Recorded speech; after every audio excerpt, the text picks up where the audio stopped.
It's an absolute honour to be here with you, friends, today, because there is no more fitting place for a Republican to be on Easter Sunday than at the graveside of our patriot dead. Revolutionaries that gave all, years lost to prisons and lives cut short. We stand with the families of our patriot dead, humbled by your dignity and inspired by your resilience. So Tomich fear vuiach díobse galéir. All across Ireland, Republicans gathered to remember the rising, to remember the generations that came before and those that came after. Generations separated only by time, but united forever by a thirst for equality, for sovereignty, for freedom. Ideals that are shared by so many across the world. And therefore, I want to extend a special welcome to the delegation of American trade union leaders who are with us here today. Because you remain our exiled children, our friends, our family. The inheritors of James Connolly, proclaiming that the cause of Labour is the cause of Ireland and the cause of Ireland is the cause of Labour. There wouldn't have been a rising without America, and there wouldn't have been a peace process here either without American activists. So we thank you today for your constant support as we continue our journey to freedom. I think it's particularly fitting that you visit on the 100th anniversary of An Chéad Dáil. In 1918, Republicans won a landslide victory. It was to be the last All-Ireland election and the people voted for freedom. It became known as the Sinn Féin election. The new elected MPs decided to use their mandate in the only way fitting for Republicans. They turned their back on Westminster and they declared An Chéad Dáil. They were proud abstentionists, and today we remain proud abstentionists. Our place is here in Ireland. That election returned the first woman elected to Westminster, Constance Markievicz, the most unmanageable of revolutionaries. 100 years ago this month, Markievicz was appointed Ireland's and Europe's first female cabinet minister. So this was truly a revolutionary generation, a generation that put equality into practice. A generation that was betrayed by a counter-revolution and a carnival of reaction. An Orange State was born. Repression, discrimination and pogroms were used to consolidate a perpetual unionist majority. Revolutionary ideals were lost to a civil war. Freedom, unity and equality were betrayed, and Home Rule did indeed become Rome Rule. Sons and daughters exiled, women condemned to mother and baby homes, Republicans interned and executed. And the legacy of that counter-revolution lives with us still, because our island remains partitioned, our people separated, inequality persists and poverty remains, and all of this is an affront to Irish republicanism. The establishment parties now refuse to plan and act to end partition. Fine Gael, the United Ireland Party, Fianna Fáil, the Republican Party, without a hint of irony or shame, declare that now is not the time to talk about Irish unity. Well, let me say, over 100 years on from the Rising, now is the time to talk about Irish unity. Now is the time to build for unity. We have a British government that believes it can act with impunity, that they can continue to deny the truth of their dirty war in Ireland and continue to shield their soldiers and armed forces from justice. But they didn't count on the determination and the dignity of the families of Ballymurphy, of Spring Hill and Bloody Sunday. And the truth will win out. The crimes of Britain in Ireland will be exposed, the shoot to kill, the collusion and the corruption of justice. We have a British government that believes it can decree that Irish citizens in the north are by default British. Now, Belfast is a shared city, and there are those who are British citizens, and that is their right and their entitlement, and we respect that. But my friends, we are not British with an aspiration to being Irish. We are Irish citizens, and no British government can change or challenge that fact.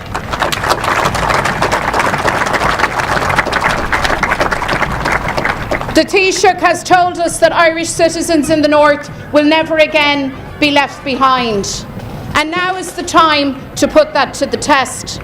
A time for the Irish government to assert and safeguard the rights of Irish citizens in Belfast, to stand by and to stand up for the Good Friday Agreement. So Taoiseach, hollow words are not enough. Irish citizens need action. It's now more than 2 years since our friend Martin McGuinness called time on the DUP, on the lack of respect, the denial of rights and the scandals that fatally undermined the power-sharing institutions. For more than 2 years, Sinn Féin has stood ready to re-establish sustainable power sharing, to resolve the outstanding issues and to serve in government. Today we are ready for that challenge. However, the British government and their pact with the DUP have stalled and stymied political progress. And the fact is that the current stalemate that we have cannot continue. Last year, we reached agreement with the DUP leadership to re-establish power sharing, but they walked away. And in walking away, they refused to honour the agreements and to work genuine power sharing. So now we are left with political instability and continuing stalemate.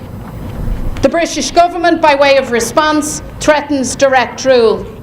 Let me say very, very clearly that such a move would be an effective binning of the Good Friday Agreement and its institutions, and that this cannot, must not, and will not happen. If the DUP is not up for genuine power sharing, the delivery of rights and equality, then the Irish government must act. There is now an urgent need to convene the British-Irish Intergovernmental Conference, and in the absence of power-sharing institutions, the alternative is not direct rule, but a new British-Irish partnership, a joint authority to implement the agreements and to safeguard rights. Seo an rialtas céanna sa bhreatain a chreideann gur féidir leo a hill bhrú éireann. Chreideann siad gur féidir leo an brat imeacht a bhrú I gcoinne bhíonta an phobal agus leasa ornáisiún. Chreideann siad gur féidir leo teorann crua a bhrú orann, ach ní féidir leo. Tá an bailach chun an brat imeacht a tharú sa léir. Tá an bailach chun an teorann in éireann a glanadh. Tá an bailach arás chun an Aontas Eorpach sa léir fásta. As Brexit looms against the democratic will of the people and threatens to undermine our agreements, our rights and our economy, the way forward is increasingly clear.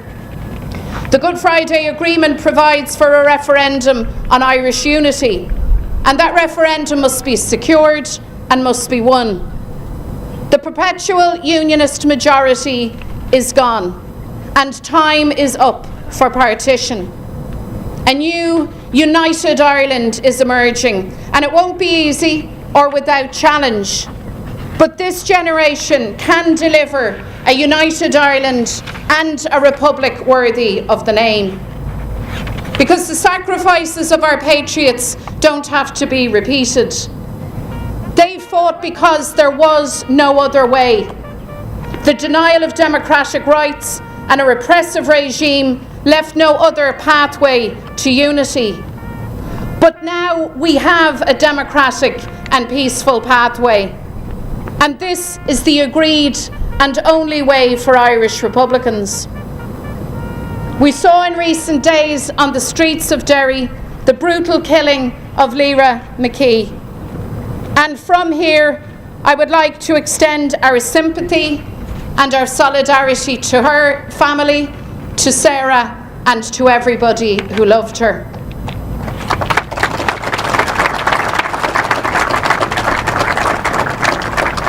There is now no cause progressed by armed actions.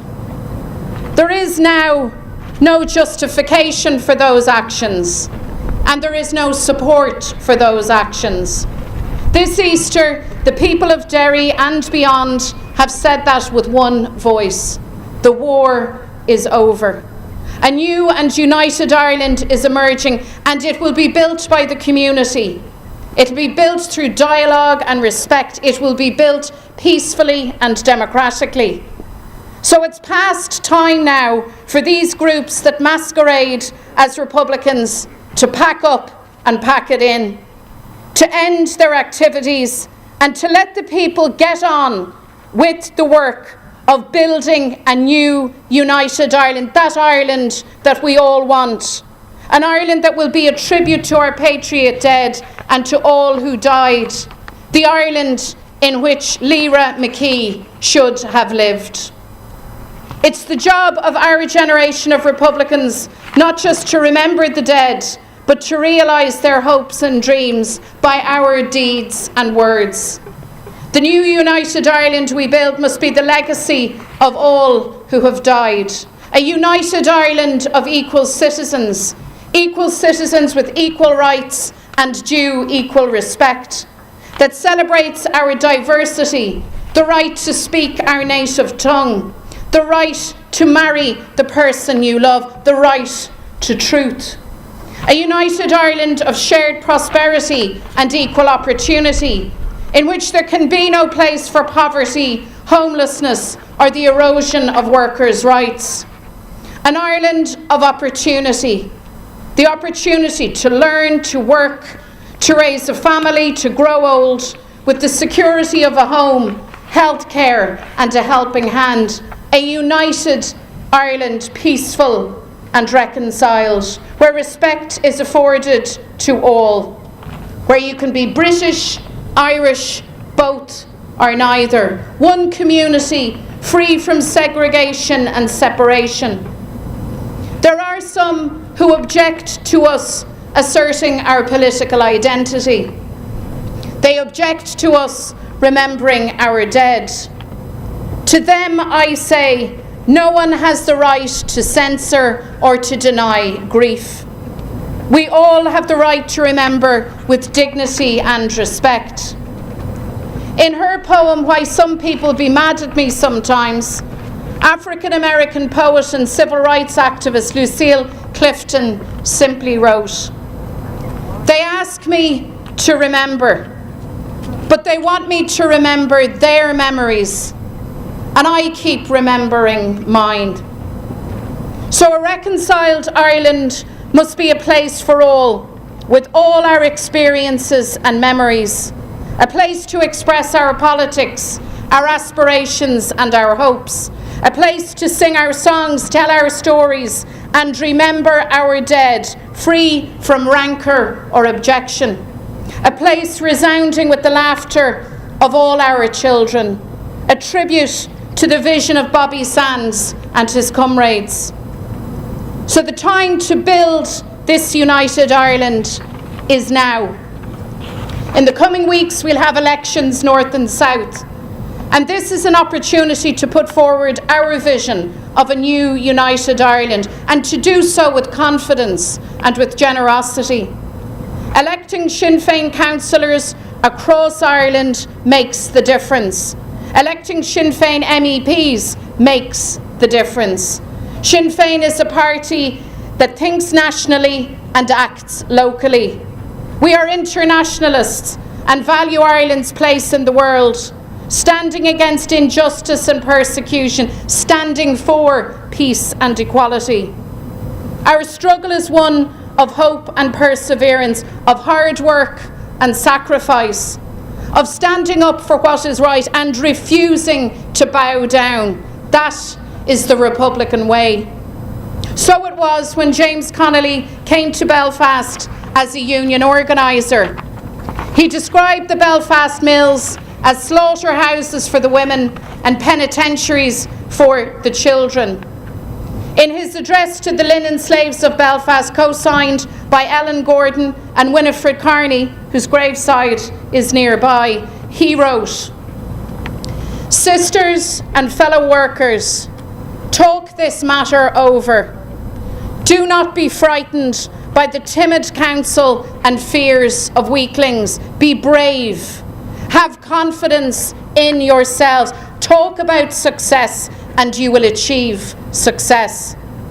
And so it is now, with the future ours to shape. Because, make no mistake, we are building a new united Ireland.